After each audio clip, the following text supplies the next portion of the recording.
नमस्कार दोस्तों। आज हम जो पढ़ने जा रहे हैं वो है transport of food and other substance. Transport और फूड और अदर सब्सटेंस में किस तरीके से ट्रांसपोर्टेशन होता है वो हम देखेंगे यहाँ पर। इससे पहले हमने वाटर का ट्रांसपोर्ट किया था प्लांट के अंदर। अब देखिए, so far we have discussed the transport of water and mineral in plants। हमने वाटर और मिनरल्स का प्लांट में ट्रांसपोर्ट देखा। Now let us consider how the product of metabolic process. अब हम यहाँ ये डिस्कस करेंगे कि ये मेटाबॉलिक प्रोसेस कैसे कर पाते हैं, मतलब जो भी मेटाबॉलिज्म होता है उनके अंदर उनका प्रोसेस कैसे कर पाते हैं, पर्टिकुलरली जब फोटोसिंथेसिस हो। Are moved from leaves where they are formed, क्योंकि फोटोसिंथेसिस जब होगा तो फूड का फॉर्मेशन कहाँ होगा, लीव्स में होगा, है ना। और वहाँ से अदर पार्ट में कैसे सर्कुलेट होता है to other part of the plant. This transport of soluble product of photosynthesis is called translocation. और ये जो फूड का ट्रांसपोर्ट होता है लीव्स के different part of the plant में, उस प्रोसेस को कहा जाता है translocation. And it occur in the part of the vascular tissue known as phloem. और प्लांट के अंदर एक वेस्कुलर टिश्यू होता है जिसका नाम है phloem.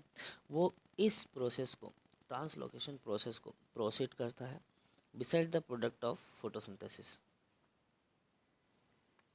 The phloem, the phloem transport amino acids and other substance। Phloem जो होता है वो क्या करता है, एमिनो एसिड का ट्रांसपोर्ट करता है और दूसरे सब्सटेंस का ट्रांसपोर्ट करता है। These substance are specially delivered to the storage organ of fruits. अब देखिए आप, ये जो सब्सटेंस होते हैं ये कहाँ कहाँ डिलीवर्ड होता है, जहाँ पर देखिए रूट्स में, स्टोरेज ऑर्गन्स ऑफ रूट्स, मतलब रूट भी मॉडिफाई होकर क्या फूड को ये क्या कर लेती है, स्टोर कर लेती है कुछ प्लांट के अंदर। एंड फ्रूट्स, फ्रूट्स में भी फूड फार्म फूड को स्टोर कर लेती है। And seeds and to growing organ, और जहाँ पर प्लांट के ऑर्गन ग्रो करते हैं ना वहाँ पर भी फूड को वो सप्लाई करता है। तो the translocation of food and other substance take place in the sieve tube. देखिए फूड और दूसरे सब्सटेंस का जो ट्रांसलोकेशन है वो सीव ट्यूब, जो कि फ्लोएम का पार्ट है, with the help of adjacent companion cell. Sieve tube के ही साथ में एक कंपेनियन सेल जुड़ी होती है इनके द्वारा, both in upward and downward direction. ये दोनों डायरेक्शन में जाते हैं, अपवर्ड भी जाते हैं जबकि और डाउनवर्ड भी जाते हैं। जबकि जो जाइलम होता है वो ओनली यूनि डायरेक्शन होता है। Unlike transport in xylem which can be largely explain by simple physical process. जबकि जाइलम जी का जो हमने देखा कि सिंपल फिजिकल फोर्स के द्वारा हम उसको एक्सप्लेन किया गया। The translocation in phloem is actuated by utilising. अभी जो ट्रांसलोकेशन है फ्लोएम के द्वारा जो किया जाता है वो किसके सहायता से किया जाता है, एनर्जी की सहायता से किया जाता है। Material like sucrose is transferred into phloem. कौन सा मटेरियल है, सुक्रोज मटेरियल है जिसको फ्लोएम की सहायता से क्या किया जाता है, ट्रांसफर्ड किया जाता है। देखियो material like sucrose is transferred into phloem tissue using energy from ATP.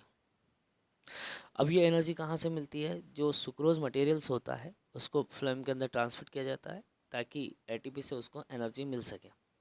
This increase the osmotic pressure of the tissue causing water to move into it। और ये क्या है, ऑस्मोटिक प्रेशर को बढ़ा देते हैं जिसके कारण इनके टिश्यू में वाटर क्या है, मूव कर जाता है। This pressure move the material in the phloem. ये जो प्रेशर है ये मूव कर देता है किसको, मटेरियल को, किसके अंदर, फ्लोएम के टिश्यू के अंदर, विच हैव लेस प्रेशर, जिसके कारण प्रेशर क्या हो जाता है, कम हो जाता है। This allow the phloem to move material according to the plant's need। और ये इस तरीके का मटेरियल अगर मूव कर रहा है वो प्लांट की आवश्यकता के अनुसार होता है। For example in the spring, spring की बात करते हैं। Sugar stored in root or stem. Sugar किस में, या तो रूट में स्टोर हो जाता है या स्टेम में, स्टेम के टिश्यू में, would be transported to the bud, और बड में ट्रांसपोर्ट हो जाएगा, which need energy to grow, जिसके कारण उनको एनर्जी की ज़रूरत पड़ती है ग्रो के लिए। देखिए, तो हमने यहाँ पर देखा ट्रांसपोर्टेशन ऑफ फूड को किस तरीके से ट्रांसपोर्ट किया जाता है। कुछ क्वेश्चंस दिए गए हैं, उसको समझ लीजिए। What are the component of the transport system in human being, human being में कौन से कंपोनेंट होते हैं जिनसे ट्रांसपोर्टेशन होता है, what are the function of these component, और इन कंपोनेंट का क्या फंक्शन है। फिर why is it necessary to separate oxygenated and deoxygenated blood in mammal and birds, क्यों ज़रूरत होती है कि मैमल और बर्ड में ऑक्सीजनेट ब्लड को भी अलग रखा जाता है और डीऑक्सीजनेट ब्लड को भी अलग रखा जाता है। What are the component of transport system in highly organize plant, ऐसे कौन से कंपोनेंट होते हैं जो हाईली ऑर्गेनाइज प्लांट में ट्रांसपोर्ट के सिस्टम के लिए पार्टिसिपेट करते हैं, है ना। फिर how are water and mineral transport in plant, water और मिनरल कैसे प्लांट में ट्रांसपोर्ट होते हैं। How is food transported in plant, और फूड प्लांट में कैसे ट्रांसपोर्टेशन होते हैं।